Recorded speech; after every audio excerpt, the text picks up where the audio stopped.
you had another point as it relates to another team we were talking about trying to pay their players, and I'm going to let you tee up the point that you made as it relates to how the Dallas Cowboys are going to pay all their guys and what one specific guy who needs to be paid by the Cowboys should consider doing. Well, that's right. I mean, we're talking about the running back, Ezekiel Elliott, right? I mean, first of all, you and I discussed many a times over the last year, or as long as we've known each other now, how brutal the running back position is, how brutal the market is at times. But you're talking about a position where it's just car crash after car crash after car crash. And especially when you talk about a running back that has the style of play that Ezekiel Elliott has. He is a car crash runner. He's either going to run you over or just run by you with his speed. But yes, I made the point that we were talking about the Cowboys. Ezekiel Elliott should ask for money right now. He should ask for a new contract and not play another minute.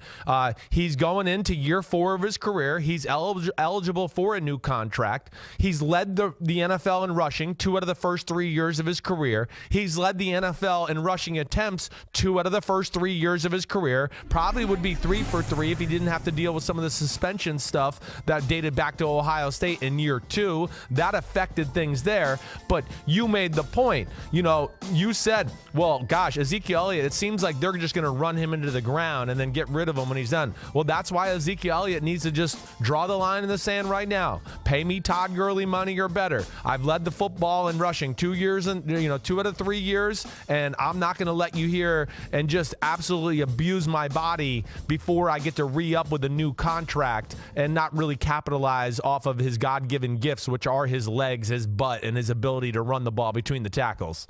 Yeah, when you look at what they did with DeMarco Murray in the final year of his rookie contract, he had 1,845 rushing yards, led the league, and set a Cowboys single-season franchise rushing record that still stands. Ezekiel Elliott hasn't beaten that number.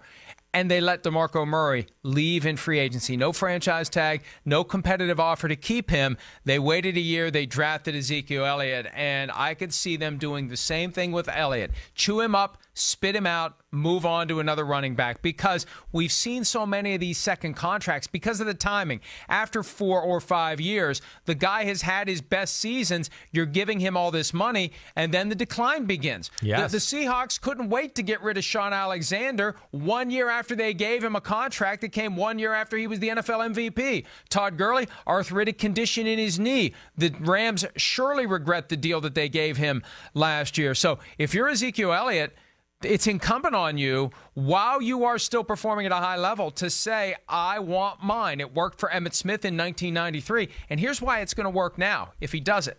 Jerry Jones is desperate to put a Super Bowl team together, and the last thing he wants is a repeat of his star running back checking out for the first 2 weeks of the season like Emmitt Smith did. Now, no doubt. Maybe he wants that. Maybe he wants that because that season ended in a Super Bowl win. Maybe he'll think that's an ingredient into making it happen. I wouldn't tempt that if I were Jerry Jones. I would get the guy happy and get the guy paid. And when all these other names, DeMarcus Lawrence, Amari Cooper, Dak Prescott, Byron Jones, they're paying this guy, this guy, this guy, this guy, and Ezekiel Elliott, yeah, no real talk about extending him, because they may very well be thinking about the 5 years of his rookie contract, exactly, plus 1 more year under the franchise tag after 6 years. Hey, we're going to let you hit the open market. We respect you so much, Zeke. We're going to let you hit the open market. Yeah. And good luck finding an offer, because we ain't giving you one. Yeah, that's right. Good. Hit the open market. I mean, you've only ran the ball 2,000 times in the last 6 years and only just been, crushed by Fletcher Cox 100 times and, Bobby Wagner's of the world and Jamal Adams of the world, whoever it may be. I mean, that's where it's not fair to the running backs. And again, you and I talk about the tools that are available to players. Yes, star players have a few more tools, at their availability than maybe other players do, and this is certainly a situation. Yeah, Ezekiel Elliott's a star. He's the go-to guy for that Dallas Cowboys offense. The way they play football in general is all formulated around the run game and Ezekiel Elliott's ability to constantly push the pile, keep them in good situations, and then he's going to break one or break some tackles, whatever it may be, but they play ball control type of football. And Ezekiel Elliott plays it in a physical manner. And I think this is one of those situations where, hey, Ezekiel, you're a stud, you're a star, you're arguably the best running back in football, and the Dallas Cowboys really need you. You have the power here right now in this situation, and if you wanted to ask for more money, I think Sims and Florio would back you up and say, go ahead, big guy, cash in while you can, because we don't know how many years of playing you're going to have at a real quality high level.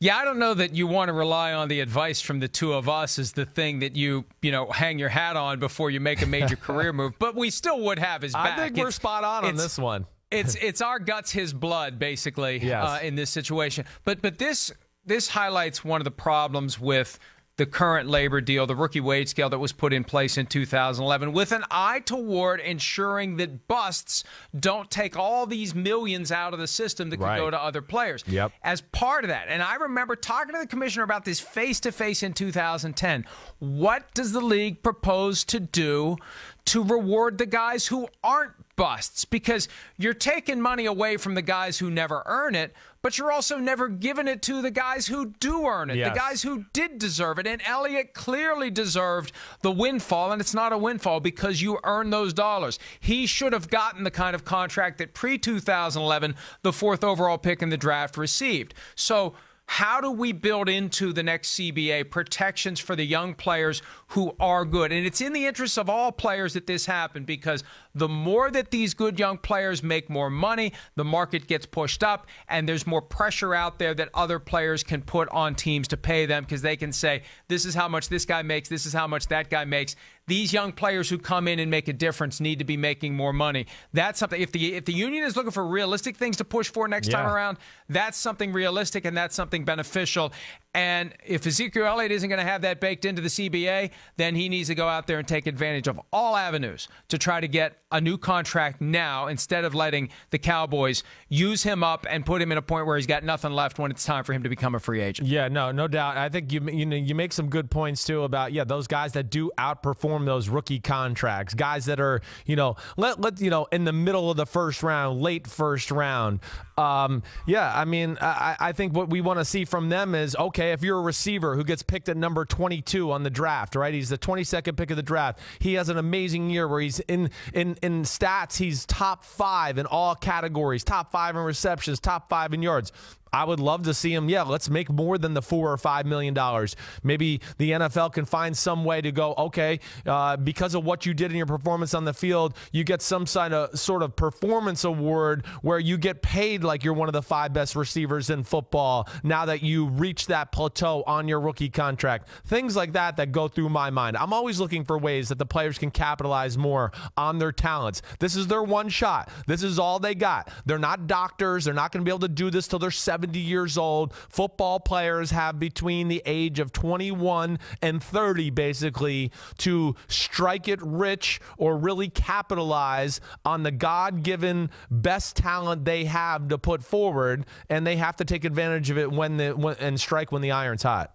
I mean, think of it this way. When it is dramatically better to be the first pick in round 2 than the last pick in round 1. It makes no sense. Exactly right. It makes no sense. None. It makes no sense. And the problem is the players are so brainwashed to think it's an honor to be a first-round pick. Right. They'd rather be a first-round pick than a second-round pick, because that's so baked into our culture as it relates to the NFL that, oh, hey, I want to be a first-round pick. No, it's far better to be a second-round pick than to be the last pick in round 1. Because if you're the last pick in round 1, you're tied up for 5 years. No doubt. And who are the rookies? We had rookies on the All-Pro team this year, like Derwin James, right? Derwin James is the perfect example. There he was, right? A middle draft pick. He's already one of the 3 or 4 best safeties in football. Like, would love to see some way where they can make him capitalize on going, you know what? You play a position that's really brutal, physical. You got to hit linebackers and running backs and pulling guards. And okay, you're obviously one of the best of your position already. Like to see them, bear the fruits of their labor there and be rewarded for what they do.